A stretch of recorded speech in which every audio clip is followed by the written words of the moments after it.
الله الرحمن الرحيم ومن يرغب او ناوړي عن ملت ابراهيم د دین د ابراهيم عليه السلام نا الا من مگر غسوک صفيا نفسه چې کما کله کزان خپل ولقد استفینا او تاګي سر غره کړو مونږ دلاره په دنیا په دنیا کې وإنه يقينا وبده في الآخرة فآخرت کې لمن الصالحين خامخاد نیکانونا اذ قال له رب کله چویدتا رب دو اسلم تابشا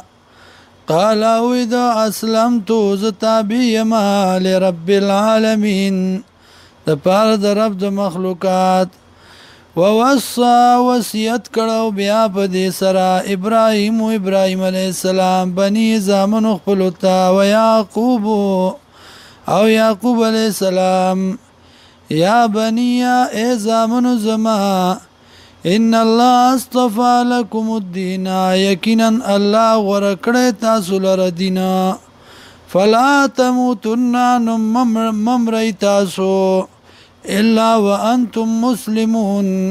مگر دا چې تاسو په حالت د اسلام کې ام کنتم آیا وای تاسو شهدا حاضر اذ حضر یعقوب الموت کله چراغ یعقوب علیہ السلام ته مرګ یا علامات د مرګ اذ قال لبني کله چوي د زامن خپلتا ما تعبدون من بعدی د چا عبادت بکوی رستو زمانہ قالو دینا عبدو الهک عبادت بکو د خدایستا و اله آبائکا او د خدای د پلارانو ستا ابراهیم چې ابراهیم علیه السلام و اسماعیل او اسماعیل علیه السلام و اسحاق او اسحاق علیه السلام اله واحد خدای یو ونحن له مسلمون او مونږ یو دی الله ته تابعدار غاړه کی خودن کی